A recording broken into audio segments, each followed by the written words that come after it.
Hola, buenas tardes. Bueno, espero no aburrirles mucho, ya llevan varias horas de estar oyendo sobre endoscopía. Realmente a nosotros que nos dedicamos a esto nos apasiona los alcances que la endoscopía ha tenido en las últimas décadas. Ya creo que el doctor Bernal y los ponentes anteriores lo han hecho de manera excelente, el explicar cuáles son los impactos que tiene en la medicina actualmente. Y bueno, yo les voy a hablar en relación a la utilidad de la endoscopía en la vía biliar y el páncreas, principalmente en las enfermedades malignas, que es donde tenemos mejores resultados, y la patología benigna que con frecuencia vemos. Quiero explicarles lo que es una colangiografía endoscópica, y esto me sirve para poderles identificar que en la colangiografía endoscópica consiste en canular el conducto colédoco, que es donde estamos ahí, en la ámpula de Vater, hacer un orificio más grande, que es lo que estamos haciendo en esta fotografía, que es una esfinterotomía, y de esta manera poder hacer un tratamiento dentro de la vía biliar. Aquí vemos la salida de las piedras, y esto obviamente nos resulta verdaderamente satisfactorio el evitar un procedimiento quirúrgico a un enfermo que tiene una complicación como una coledocolitiasis. En esto es un procedimiento invasivo que tiene riesgos y que en la actualidad está considerado como un procedimiento terapéutico. Debo decirle que hace algunos años se trabajaba o se consideraba este procedimiento como un método de diagnóstico en pacientes que tenían una ictericia con sospecha de obstrucción benigna o maligna, y si podíamos identificar claramente dónde estaba la zona de obstrucción a nivel del colédoco, si estaba relacionado a una piedra o si estaba relacionada a una estenosis benigna o maligna. En la actualidad existen diferentes métodos de imagen como la colangioresonancia, que es inocua hasta cierto punto y que nos permite identificar claramente la vía biliar y poder hacer un diagnóstico, y de esta manera poder ya mandar o canalizar directamente a un enfermo a un procedimiento terapéutico como este tipo. No es inocuo, como les digo, por eso se ha desechado como un procedimiento diagnóstico, y las aplicaciones que tiene en la actualidad son puramente terapéuticas. ¿Cuáles son sus complicaciones? Quiero mencionarlas antes de continuar con identificar cuáles son la utilidad del procedimiento terapéutico. La complicación más temida de este procedimiento es la pancreatitis. Sabemos que el conducto pancreático y el conducto colédoco drenan a un conducto común a nivel de la ámpula de Vater, y obviamente el edematizar esta área nos puede provocar una pancreatitis. Y obviamente la frecuencia de la pancreatitis en estos casos es hasta el 7% a nivel mundial, con algunos factores de riesgo. Mujeres jóvenes con conductos delgados son las que tienen mayor posibilidad de desarrollar una pancreatitis. Por tanto, y debido a esta complicación, pues debemos considerar que debe ser puramente un procedimiento terapéutico. Otras dos complicaciones es la hemorragia, cuando hacemos el corte que veíamos ahora, que es la esfinterotomía, o la perforación cuando cortamos de más en ese sitio.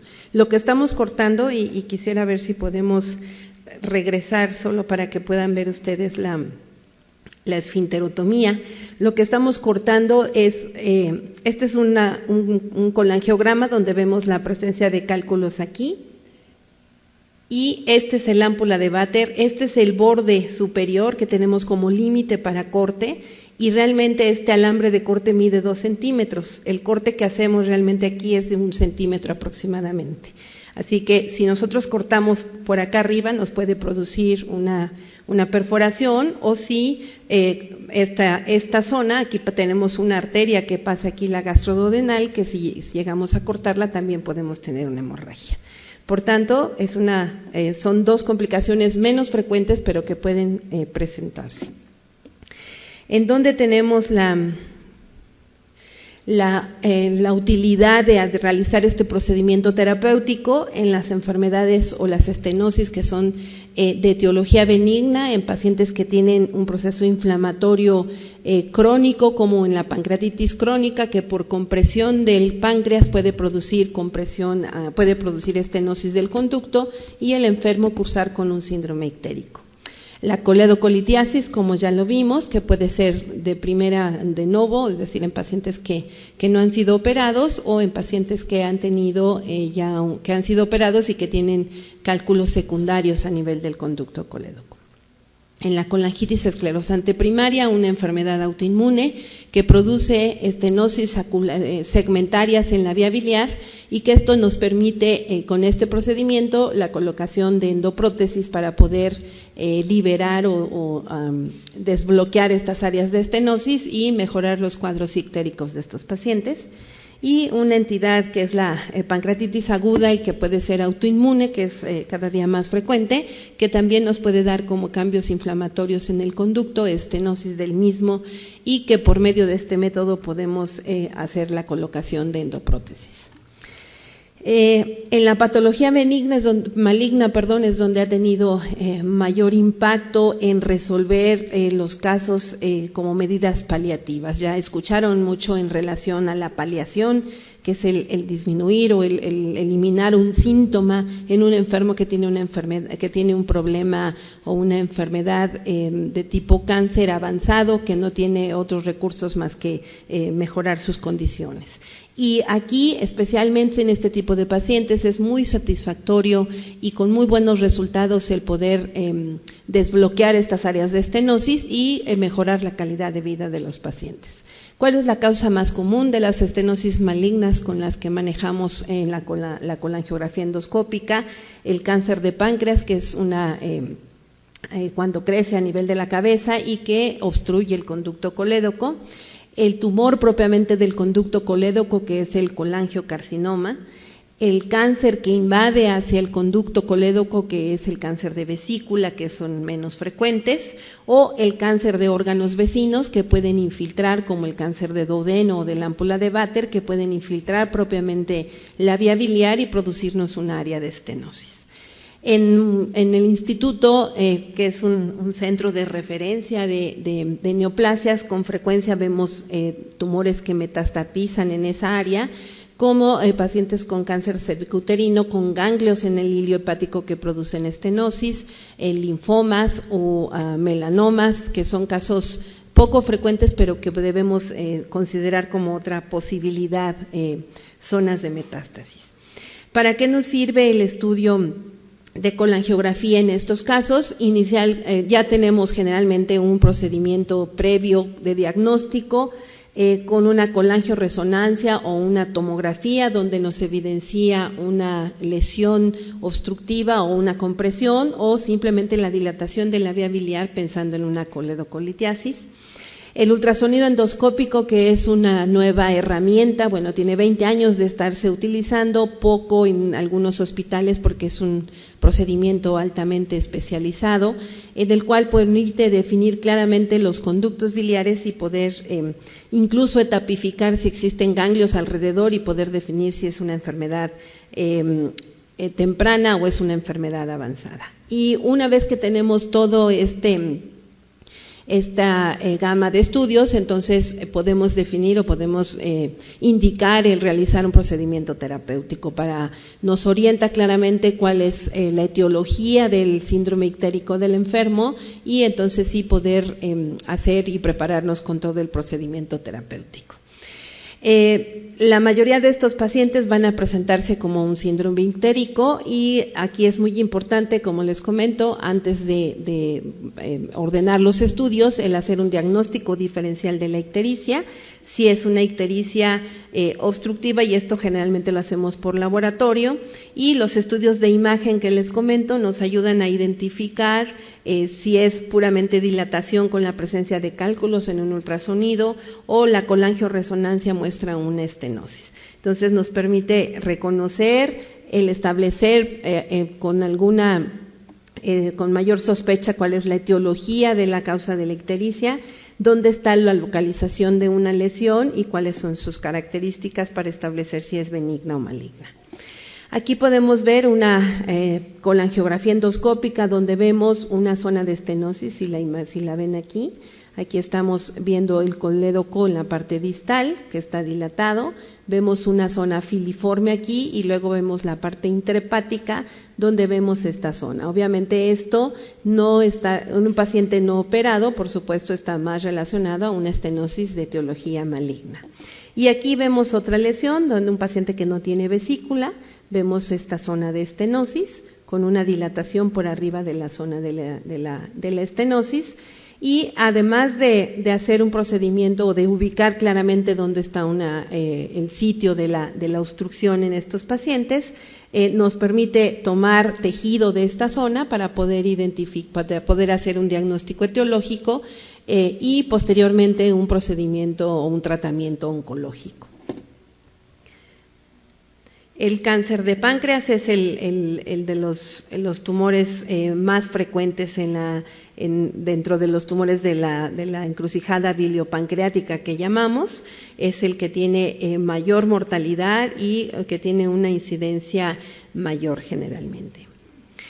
Los síntomas que están relacionados generalmente a una obstrucción de la vía biliar son síntomas, la ictericia, como lo comentaba, pero los síntomas generales como la anorexia, las náuseas, el prurito, que puede ser muy importante para estos pacientes, sobre todo una obstrucción crónica, la fiebre cuando tenemos una infección ya de la vía biliar que está estenosada, que es la complicación más seria en estos pacientes, y obviamente todos estos síntomas de manera crónica pues alteran la calidad de vida de los enfermos.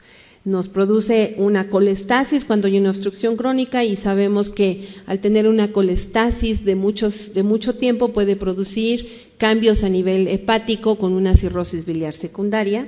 La colangitis es una complicación seria que puede en peligro la vida de los pacientes y obviamente como consecuencia de una estenosis crónica, la formación de cálculos o de lodo biliar por arriba de la zona de estenosis y una cirrosis biliar secundaria en una obstrucción crónica. Con mucha frecuencia nos encontramos que muchos pacientes requieren de tratamiento, de un diagnóstico etiológico, sobre todo en cáncer, para poder establecer claramente un tratamiento oncológico. Cuando hablamos de patología biliopancreática, no es fácil el acceso como en la piel o como en otros órganos que podemos tomar una biopsia directamente y tener un diagnóstico. Entonces, generalmente lo que hacíamos era lo que llamamos un constructo, es decir, evaluábamos la evolución clínica de los pacientes, los exámenes de laboratorio, los exámenes de imagen, y con esto podríamos decir altamente sospechoso de una estenosis benigna o maligna, dependiendo del tipo o de las características del cuadro clínico del paciente. Pero sabemos que siempre pues el diagnóstico etiológico está definido por la toma de muestras y el diagnóstico histológico o citológico, y con mucha dificultad para la vía biliar es el obtener los tejidos. Muchos estudios se han realizado para poder hacer una adquisición de tejidos y aumentar la sensibilidad y la especificidad de estas muestras. Sin embargo, utilizando cepillados y biopsias, pues podemos ver que la sensibilidad es muy variable y la especificidad sí es buena si tenemos un tejido adecuado. Estos son la sensibilidad tan baja como son biopsias no dirigidas, sino solo al azar a través del conducto, pues obviamente tenemos una sensibilidad baja, y si hacemos un cepillado, pues obviamente si no estamos tomando la muestra directa de la zona, pues también tenemos resultados bajos. Hemos realizado en el instituto varios intentos para poder tener un mejor diagnóstico durante estos procedimientos terapéuticos, utilizando además de cepillado, un bloque celular o estudios de inmunohistoquímica con FISH para poder aumentar, y es lo que mejores resultados al momento nos ha dado. Y esto es una muestra de lo que hacemos. Este es el cepillo que utilizamos para pasarlo a través de la vía biliar.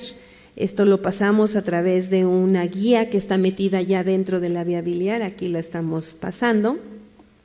Y una vez que este cepillo entra dentro de la vía biliar, aquí lo podemos ver, estamos viendo la fluoroscopía, estamos viendo el avance del cepillo en la zona de la estenosis, aquí lo vemos a través del canal del endoscopio, y hacemos varios cepillados dentro de la vía biliar para con esto poder obtener una muestra de tejido mayor. Generalmente hacemos 8 pases, es decir, 8 cepillados dentro de la vía biliar. Lo ponemos en diferentes soluciones y se puede hacer un bloque celular que nos permite tener un tejido mucho mejor. En los últimos años presentamos este trabajo en relación a FISH, en lo que además de hacer bloque celular, se hacía una prueba de inmunohistoquímica para tratar de determinar algunas ondas que están algunas alteraciones cromosómicas que están más frecuentes presentes en lesiones, y que esto nos puede aumentar la sensibilidad y la especificidad del diagnóstico en los estudios histológicos. Y en la actualidad tenemos no va a pasar mi video, y estos son los más bonitos que hacemos. A ver, allá en cabina, ¿me pueden ayudar? Bueno, en la actualidad tenemos este equipo, que es un equipo de visión directa que entra a través de la vía biliar. Este es el equipo. Entonces, este es el endoscopio que ya está dentro del cuerpo. Este es el SpyScope, que es un tubo que entra. Déjenme ver si lo puedo sacar aquí.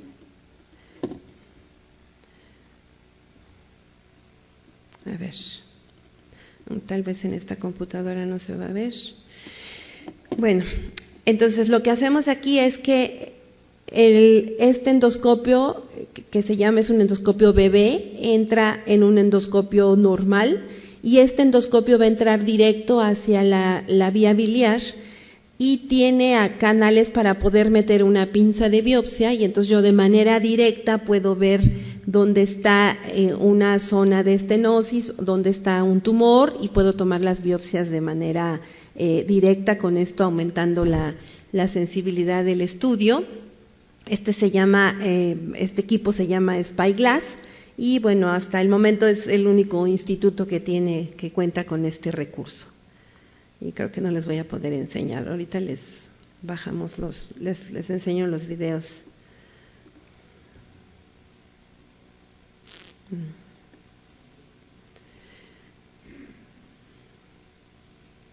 Bueno, voy a continuar y ahorita que termino les enseño los videos. Esta es una imagen, sí pasa. Esta es una imagen dentro de la vía biliar donde vemos cálculos. Esta es la imagen que tenemos con el SpyScope. Aquí vemos muchos cálculos dentro de la vía biliar. ¿Sí los ven?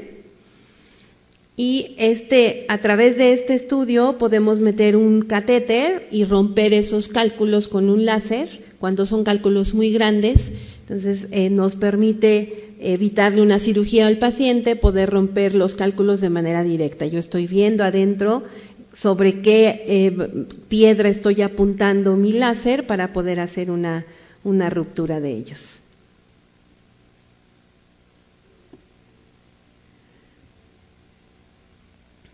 Y bueno, esta es una imagen, es una fotografía, y aquí esta es la zona de la estenosis, este es el colédoco. Lo vemos con áreas de enrojecimiento, irregular la mucosa, y aquí esta es la luz del colédoco, esta es la zona de la estenosis. Entonces dentro, con este mismo equipo, yo puedo meter una guía bajo visión directa, franquear o pasar la zona de estenosis y poder dirigirme más claramente para ya poder colocar una prótesis y liberar, además de tomar biopsias propiamente de esta zona. Lo ideal para estos pacientes es en los procedimientos oncológicos. La resección quirúrgica siempre de un tumor es el tratamiento ideal.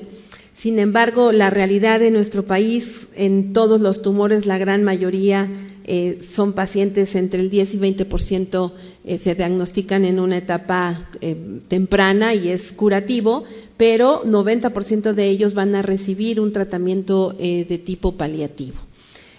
Sabemos que al retener un tratamiento paliativo la sobrevida es muy corta y la gran mayoría muere dentro del primer año después del diagnóstico. Solo hasta un 10% con algunos otros tipos de tratamiento pueden mejorar su sobrevida. Muchos ya tienen metástasis hepáticas o son tumores avanzados. Este es el algoritmo que seguimos para diagnóstico y tratamiento de los pacientes con una ictericia.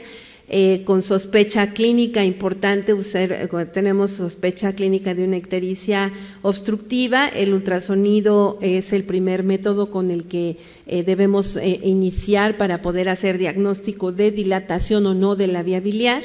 Si tenemos la dilatación, los estudios de imagen como tomografía o colangioresonancia nos permiten identificar si hay sospecha de una estenosis maligna, si es sospecha de cáncer de páncreas o un ampuloma o un colangiocarcinoma. Lo ideal es hacer un ultrasonido endoscópico porque esto nos permite tapificar a los pacientes y poder definir si es resecable o no resecable. Si es resecable va a cirugía y si el paciente no es resecable y es una enfermedad avanzada va a un tratamiento de tipo paliativo que es el endoscópico y lo que les voy a comentar a continuación. Estas son los tipos de estenosis que podemos encontrar en la del tipo maligno. Esta es la clasificación que utilizamos para estenosis malignas. Las que tienen mejor respuesta en el tratamiento son las estenosis que están por abajo del conducto hepático común, y este tipo de estenosis, las 4 o las 3, son las que tienen menos o resultados más limitados porque tenemos lesiones que están ya involucrando los dos conductos y a veces no es fácil drenar los dos conductos de manera adecuada. El tratamiento ideal para estos pacientes es la colocación de una prótesis. ¿Y cuál es el objetivo principal? Pues hacer el disminuir o el eliminar la ictericia, el prurito que a veces puede alterar de manera importante la calidad de vida de estos pacientes y que llega hasta ser tan desesperante que no les permite vivir. Obviamente el riesgo de infección de la colangitis, y con esto mejora la calidad de vida y mejora el estado también nutricional, mejorando la ingesta.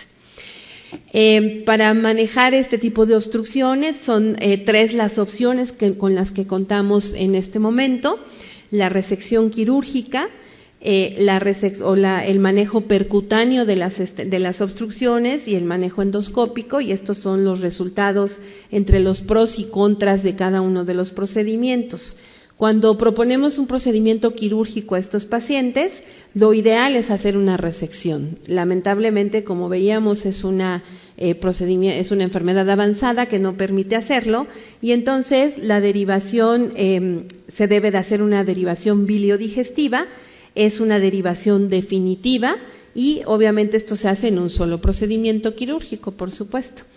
El contra de la cirugía es la morbimortalidad. Son enfermos desnutridos, con una enfermedad crónica, que tienen además, obviamente pueden tener complicaciones, y que el procedimiento pues no es fácil si tenemos una gran masa que está impidiendo hacer una derivación adecuada. Obviamente tienen mayor riesgo y por supuesto el costo también está implícito en este tipo de tratamiento.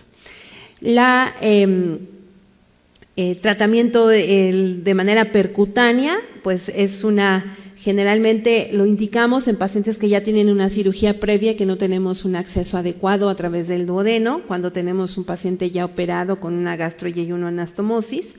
Y obviamente en pacientes es importante que se tenga un acceso adecuado a través de que no tenga citis, que no tenga ninguna contraindicación. Es un procedimiento de bajo costo, pero en los contras de este procedimiento es que primero el paciente trae un catéter externo colgando con una bolsa donde está drenando su bilis. Es común dolor en el sitio del catéter, pueden formarse fístulas, puede haber sangrado, puede haber infección y algo muy común es la disfunción de este catéter. Cualquier movimiento de los pacientes o incluso con la limpieza o con el aseo puede mover el catéter y esto es un catéter delgadito, puede taparse y esto provocarnos obviamente una disfunción del mismo. Entonces, bueno, la endoscopía, pues con algunos de los cambios que les he enseñado, pues es un procedimiento que tiene un resultado rápido. Ahorita vamos a ver cómo se coloca la prótesis y inmediatamente liberamos o mejora el sitio de la obstrucción. No tiene un drenaje externo, estas prótesis van a quedar en el duodeno y entonces el drenaje pues va a ser a través del duodeno y cada día es más accesible este procedimiento. En la gran mayoría de los hospitales puede hacerse este procedimiento teniendo los accesorios y la experiencia adecuada. ¿Cuáles son los contras de hacer un procedimiento endoscópico? Pues el recambio de las prótesis. Estas prótesis se tapan, ahorita les voy a enseñar una prótesis tapada. El diámetro que tienen estas prótesis es de 10 French, lo que equivale a 3 milímetros de diámetro, por tanto es un catéter delgado y que obviamente puede taparse y que con frecuencia, si el paciente vive más de 4 meses, es necesario cambiar estas prótesis. Puede haber disfunción y algo que últimamente hemos utilizado, que son las prótesis metálicas, tienen un diámetro de 1 centímetro, a diferencia de las de 3 milímetros, tienen menor posibilidad de obstruirse, pero obviamente el costo de estas prótesis es mayor y pues a veces nos limita en las instituciones poder usarlas. Estas son las prótesis que utilizamos para la vía biliar. Esta es una prótesis de plástico o de teflón, que es de lo que está hecho. Tiene 3 milímetros de diámetro interno y la colocación es muy fácil. Esta es una prótesis metálica. Aquí vemos la salida de la prótesis a través de la ámpula de Vater. Esto ya está colocado dentro del colédoco y el diámetro de esta prótesis es de 1 centímetro. Entonces, ¿cuándo decidimos poner una o la otra? Como lo comentaba el doctor Sobrino también en las prótesis enterales, es muy importante considerar las características del paciente y su esperanza de vida. Si el paciente tiene un estado de deterioro muy importante y consideramos que su esperanza de vida es menor de 3 meses, es mejor por el costo colocar una prótesis plástica. Si su esperanza de vida es mayor, es más costo efectiva colocar una prótesis metálica. También debemos considerar el tipo y la localización de la lesión, en dónde está, la experiencia del endoscopista en manejar cualquiera de estos accesorios y obviamente pues el costo que en nuestro país pues nos limita mucho a veces el poder utilizar lo más adecuado para nuestros pacientes. Estas son las diferentes características de diferentes tipos de prótesis plásticas. Esta es la imagen endoscópica de una prótesis plástica. Aquí vemos el ámpula de Vater y la prótesis, y como ven el diámetro pues no se compara este diámetro de una plástica contra el diámetro que tenemos en las prótesis metálicas. Este es otro tipo de prótesis con la que estamos trabajando y yo creo que acá tampoco se van a ver los videos. Ok, esta es la prótesis que les comentaba tapada. Si ven cómo está llena de lodo biliar, obviamente esto por el calibre que tiene esta prótesis y si la bilis es espesa, pues obviamente es la regla que se van a obstruir y que tarde que temprano, entre promedio 3 o 4 meses, estas prótesis se obstruyen y va a ser necesario su recambio. Estas son las prótesis metálicas, estas son sus características, son generalmente de nitinol, que es una aleación de varios metales y que esto nos permite una resistencia adecuada dentro de una zona de estenosis y nos permite el mantener una luz abierta para poder hacer o tener un drenaje adecuado. La colocación de ellas es muy fácil. Estas son diferentes tipos de prótesis con las que contamos en el mercado y este es un estudio solo para demostrarles la diferencia entre una prótesis metálica y una prótesis plástica. La duración promedio de una prótesis plástica es de 130 días, a diferencia de una metálica que es de 251 días. La oclusión de una prótesis plástica es de un 40% y la prótesis metálica puede obstruirse por sobrecrecimiento del tumor dentro de la misma hasta un 22%. Ahora ya hay prótesis cubiertas que nos disminuyen mucho esta complicación y obviamente la única diferencia o la mayor la diferencia entre una plástica y una metálica siempre va a ser el costo.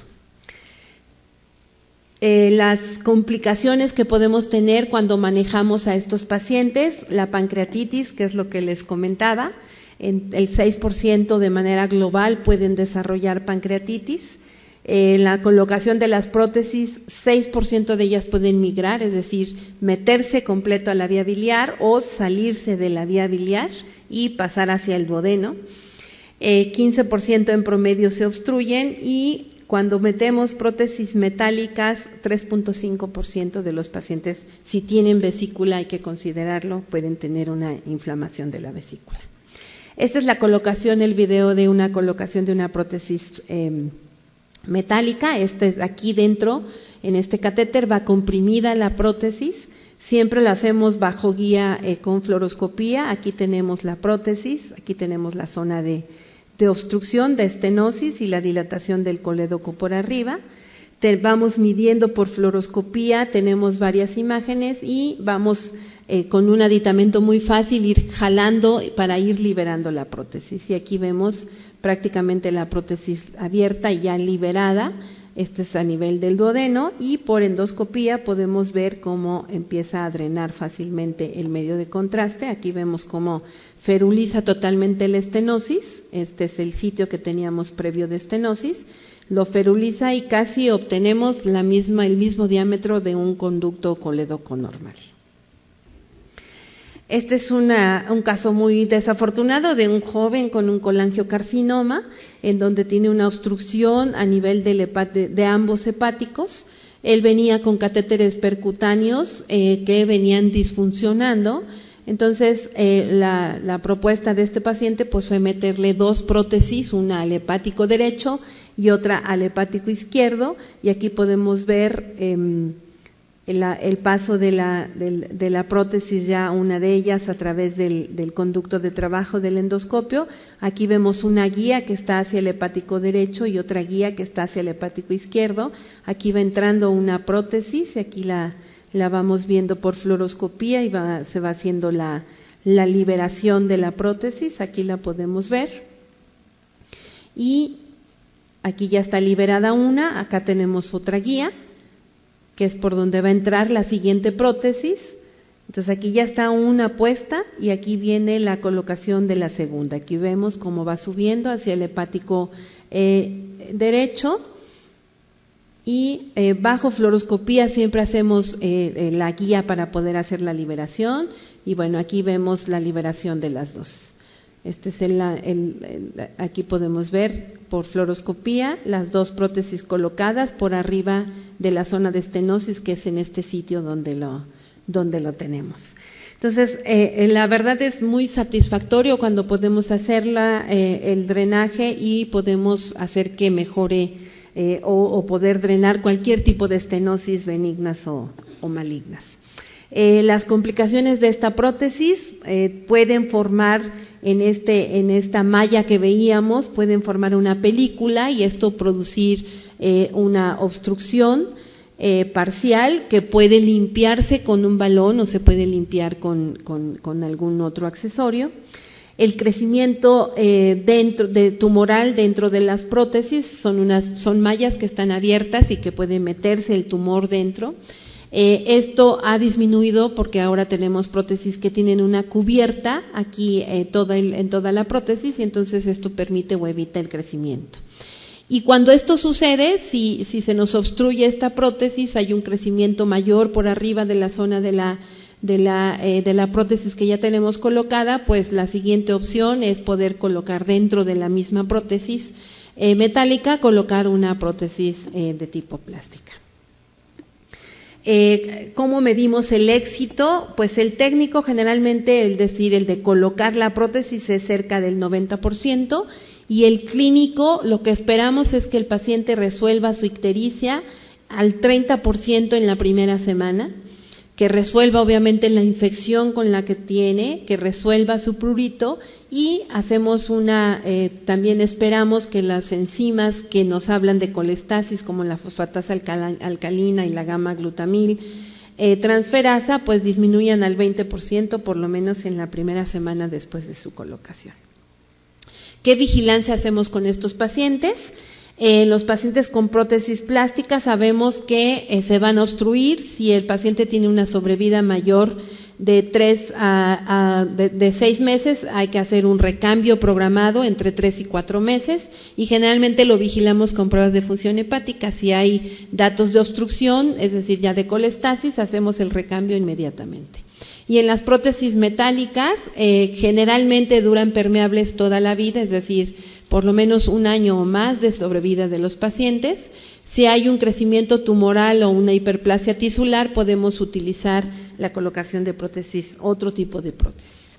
Este es un nuevo método que también estamos iniciando en México, que es la terapia fotodinámica, y que está relacionada propiamente al tratamiento de los tumores de la vía biliar.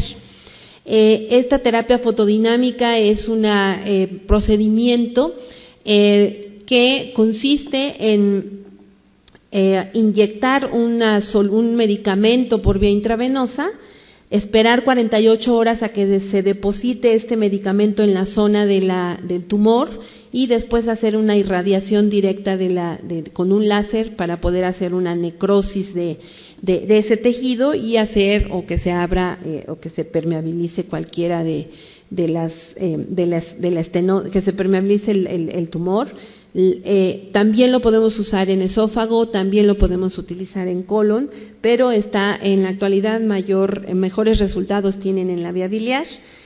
El procedimiento es inyectar un agente fotosensibilizador, que es un derivado de las hematoporfirinas. Esperamos 48 horas. Este medicamento se deposita en las zonas de mayor mitosis, es decir, en el sitio del tumor, y a las 48 horas hacemos una aplicación de un láser. Solamente la luz va a hacer una reacción fotoquímica que produce una necrosis de ese tejido, y obviamente nos permite abrir las áreas que están cerradas.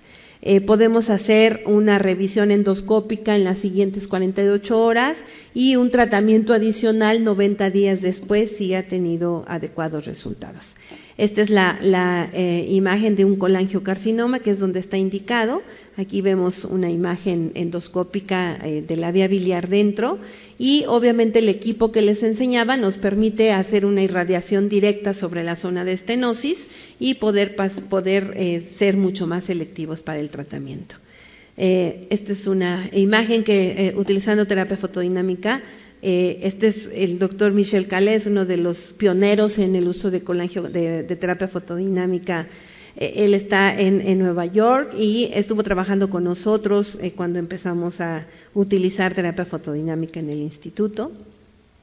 Este es un estudio que demuestra la sobrevida de los pacientes que tienen el uso de terapia fotodinámica en relación a los pacientes que no se usan. Y obviamente tienen una mejor sobrevida, por supuesto, que el grupo. Este es un trabajo de la doctora Orner en Alemania, que fue la primera que utilizó este tratamiento hace ya 10 años, y lo que demostró es que pues tiene mucho mejor sobrevida estos pacientes. Por tanto, es una indicación muy clara si tenemos la opción de manejar estos pacientes. Y bueno, con esto quiero concluir, y ahorita veo si puedo enseñarles estos videos. Que la endoscopía nos permite hacer un procedimiento de obtención de tejido para poder tener la confirmación histológica, sobre todo en pacientes con obstrucción maligna. También nos permite ver las características de la papila y definir si existe una lesión a nivel de la papila y que la zona de obstrucción es un cáncer. Obviamente es un procedimiento puramente terapéutico, como les comentaba. El primer paso que hacemos para cualquiera de estos procedimientos es hacer una esfinterotomía, y el tratamiento actual de la obstrucción biliar maligna como manejo paliativo es la colocación de prótesis plásticas o metálicas, que ya vimos que sus resultados son mucho mejores. Y si me permiten, para mostrarles, este es el Spyglass, que es lo que quería mostrarles, que es, realmente tenemos un año en México y tiene un par de años utilizándose en Estados Unidos. Este es el endoscopio que está dentro de la vía biliar, y a través del conducto de trabajo del endoscopio estamos metiendo este catéter que va a entrar a la ámpula de Vater a través de una guía, si la vieron. Entonces, este catéter se llama Spyscope, es decir, va a entrar dentro de la vía biliar. Aquí vemos por fluoroscopía en la entrada de este catéter. Aquí tenemos una zona de estenosis, y después aquí ya pasamos la zona de estenosis. Entonces vamos a pasar un Spyglass, que es una guía muy delgadita, que es la que nos permite ver la visión. Aquí vemos la bifurcación de los hepáticos, el hepático derecho, el hepático izquierdo, acá vemos el cístico, y nos permite ver con claridad la parte de la vía biliar, sus características. Es muy importante siempre estar haciendo una irrigación constante de agua para poder tener una visión adecuada. También podemos meter una pinza de biopsia y tomar una biopsia por la zona o por el sitio que nos parece sospechoso. Aquí vemos la pinza, tomamos la biopsia de manera dirigida, y esto obviamente nos permite poder tener un diagnóstico mucho más claro. Este es otro caso donde tenemos mucho moco dentro de la vía biliar. Esto es relacionado a un tumor mucoide, y pues obviamente nos permite también hacer una toma dirigida. Bueno, no. Muy bien, no, este no lo podemos ver. Bueno, pues estas son aquí lo estamos viendo. Esta es igual el paso. Este es un caso que hicimos en el instituto, con múltiples cálculos dentro de la vía biliar.